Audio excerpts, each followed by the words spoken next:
resto de la pena la va a cumplir en libertad. Entonces también uno se plantea el resto de la pena. ¿Alguien, alguna vez, una institución, le siguió los pasos, estuvo medianamente vigilado a este hombre con estos antecedentes, que estaba en libertad condicional? Es decir, ante cualquier cosa tendría que haber vuelto a la cárcel. ¿Alguien, alguna institución del Estado estaba con los ojos puestos en esta persona? Yo creo que a todos nos resulta que eso no, como evidente que eso no ocurrió. Y también vamos a estar analizando hoy día, Julio, Lucho, Pedro, cuáles son los criterios finalmente de la justicia para haber otorgado la libertad condicional a una persona con estos antecedentes, a una persona que cometió este doble homicidio, que en una entrevista ese año ante Carlos Pinto en el programa Mea Culpa le dice que no tiene la seguridad de que si sale en libertad no sea capaz de cometer otra vez un horrible asesinato. Eso lo dice en una entrevista. Bueno, todas esas cosas son las que hemos ido conociendo estos días y es por eso entonces que hay indignación, cierto, como desconsuelo frente al funcionamiento, en este caso, de la justicia. Y ojalá que sea una ocasión, la verdad, para revisar, pero profundamente, el tema de las libertades condicionales. Claro, sobre todo en un ámbito que fue una libertad, un beneficio masivo prácticamente. Fue un listado, ¿no? En Valparaíso más de 700 personas salieron ese mismo día en libertad. Es un listado que los medios de comunicación usted los puede encontrar, ¿no? Está el listado. Si usted se mete a biobio.cl, encuentra la nota y encuentra el listado, así como un listado de beneficiarios de no sé, de un subsidio. Están todos los...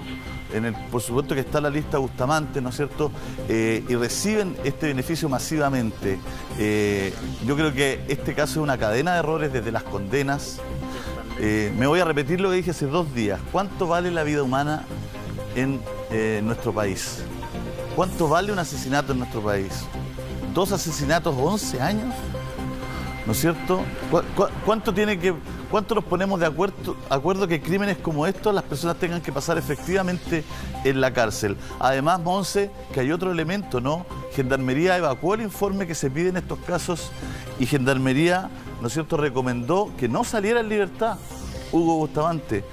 Todas estas situaciones ocurrieron. ¿Por qué homicidio simple? El de Verónica y el de su pequeño Eugenio. ¿Por qué estos 27 años? ¿Por qué esta libertad condicional? ¿Por qué el informe que evacuó Gendarmería no fue tomado en cuenta? Hay tantas preguntas, las que tú hiciste. ¿Hay supervisión después? ¿Hay fiscalización después sobre estas personas? ¿Hay ayuda? ¿Hay psicólogos, psiquiatras que trabajan con ellos para la reinserción? Son tantas preguntas que están en el aire con respecto a Hugo Bustamante y cuántas más con respecto a la vida de Ámbar y de las cosas que hemos ido conociendo, Luis. Y claro, y lo increíble de este caso también, Julio César, es que no era un caso de un asesino desconocido. Es decir, era un caso que en el minuto que liberan a Hugo Bustamante, hay reportaje. Nosotros tenemos un reportaje también del Departamento de Prensa del año 2016 que lo vamos a mostrar, donde es de alguna manera un conflicto en Villa Alemana, que este hombre que se lo conoce y se lo recuerda por el asesinato cometido el año 2006, se lo recuerda y se teme la llegada de este hombre. No era un desconocido, ni para Villa Alemana, ni para la televisión chilena, ni para la ley, ni para la justicia, ni para el sistema penal, para nadie. Sí. Entonces era un hombre conocido.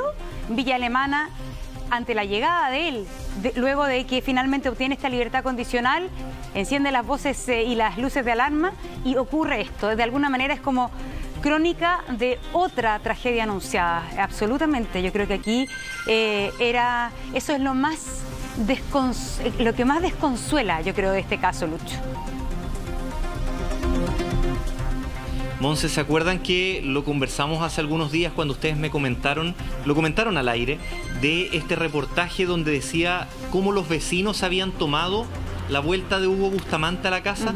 Ayer, durante la tarde, yo cuento por lo menos 5 vecinas, que nos contaron cómo fue la situación cuando él volvió. El miedo que tenían, la molestia que tenían, la rabia. Sé que estamos con un contraluz horrible, Carlos, pero allá está otra calle, si la puedes mostrar. Les insisto, estamos con un contraluz horrible. pero él tenía que circular por esa calle, es lo que nos contaron las vecinas, por la calle de al frente, tenía que atravesar toda esta quebrada y circular por esa calle, porque él no podía circular por calle Covadonga porque la gente le decía cosas, porque la gente lo miraba feo, porque lo habían tratado de persona no grata. Entonces es una situación que no solamente va por la responsabilidad que evidentemente hayan tenido quienes tomaron esa determinación de entregarle la libertad a esta persona, sino que también lo que generó con los mismos vecinos. Les insisto, ayer por lo menos 5 vecinas, cuando estábamos acá, cuando estábamos en toda esta zona, con la gente que llegó a la marcha, con la gente que llegó con pancartas, con carteles, por lo menos 5 vecinas nos dijeron: yo era amiga de la Verónica, yo era amiga de ella, mis hijos jugaban con su hijo. Y ver a este tipo en la calle, volver a verlo, saber lo que él había hecho y verlo en la calle tranquilamente caminando, y que más aún se había emparejado con una mujer que tenía hijos, eso a muchas vecinas les causaba miedo, les causaba rabia, les causaba impotencia, angustia, distintas situaciones que ayer nos fueron expresando y que durante la semana fueron acercándose de a poco a algunas vecinas. Pero claro, el recuerdo de la mujer que él mató hace aproximadamente 15, 16 años estaba muy latente.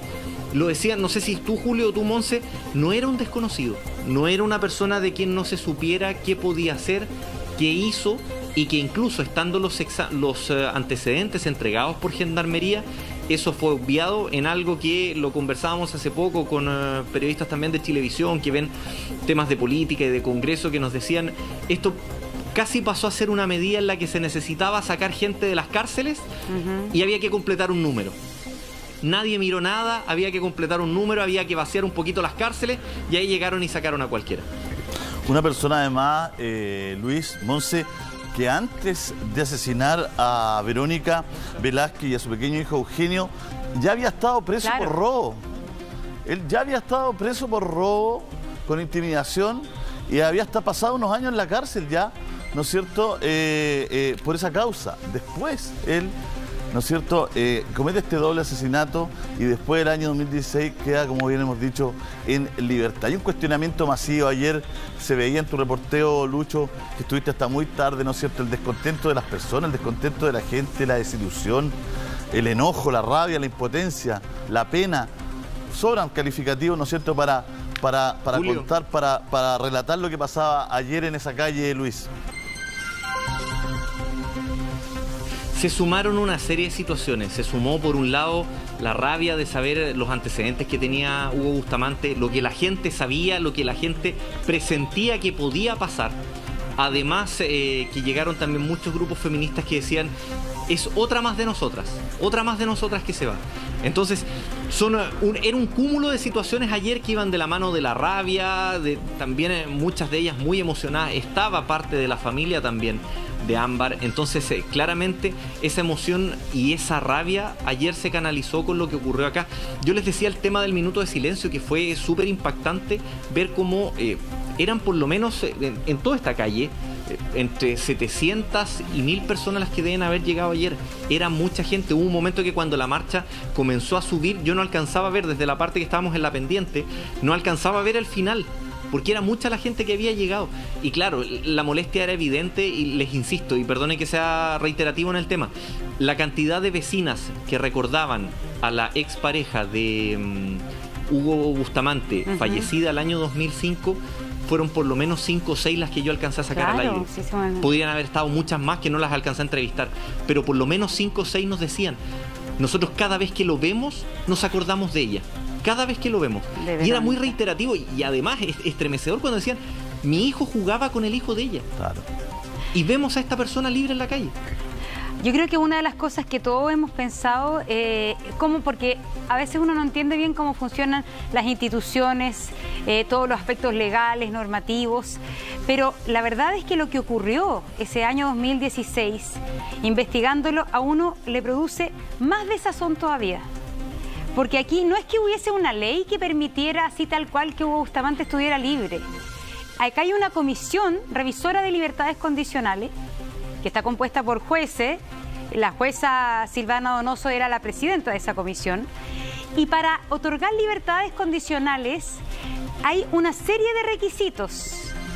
Pero Esta comisión tomó en cuenta 2 requisitos, que fuera cumplimiento de mitad de la condena y buen comportamiento al interior del penal. Y dejaron de lado, ni siquiera se tomó en cuenta el informe que hace Gendarmería, que es otro de los factores que hay que tomar en cuenta. Gendarmería, con los profesionales que trabaja Gendarmería, que son psicólogos, psiquiatras, que evalúan a los internos, aconseja que esa persona no puede salir en libertad porque no tiene las condiciones psicosociales necesarias para reinsertarse en la sociedad. Pero ese informe no es tomado en cuenta, no es leído, es dejado de lado, y solamente tomando el antecedente que él había cumplido la mitad de su pena, que eso tampoco es tan así, hay un error, y que había tenido buen comportamiento del penal, lo decreta la libertad condicional. Aquí, de alguna manera, la decisión de los jueces y esta comisión no tiene fundamento, es una decisión como por ventanilla, como de planilla, sí, no, automática, pero no un análisis caso a caso. Automática, sí. Y eso es lo que uno... Y ahí lo vamos a ver, una imagen, es decir, lo que pasó en Valparaíso, hasta ahí ya ayer nos pusimos a revisar, hasta la presidenta Bachelet dijo que me parece esto que es preocupante. Hay que revisar los criterios de la libertad condicional porque fue una noche en que fueron liberados 198 reos en la sola cárcel del Valparaíso. Y eso provocó temor en Valparaíso, después como vemos en Villa Alemana. Y eso fue un año, el 2016, donde se produjeron muchas libertades condicionales, llegando a 780 presos, muchos de ellos con el derecho a la libertad condicional, con el criterio aplicado. Pero en este caso, en la Corte de Apelaciones de Valparaíso radica este error. Yo creo que uno tiene que decirlo, un error, totalmente. Monse, hoy día vamos a tener un programa con muchos invitados. Va a estar Carlos Pinto con nosotros, como no, compañero de labores, que se va a sumar hoy día para hablar de su experiencia. Además, él estuvo en una entrevista con Hugo Bustamante, realizó todo el caso anterior que comentamos para el programa Mea Culpa. Va a estar Carlos con nosotros, va a estar Sergio Torres con nosotros también. El ex general de Carabineros va a estar con nosotros, Daniel Tapia.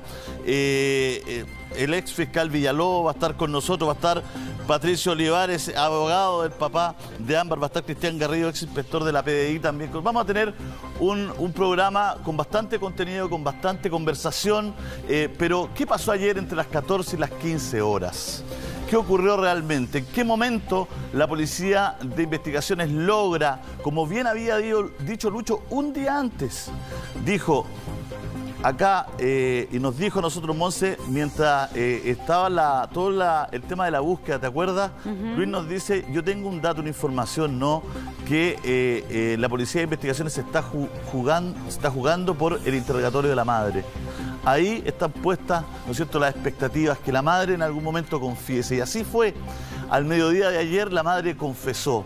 Ella dice, es lo que dice, ¿no es cierto?, que Hugo Bustamante asesinó a su hija.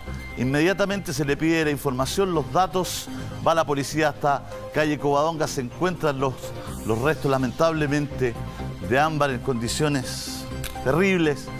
Y bueno, la historia se la contamos a continuación.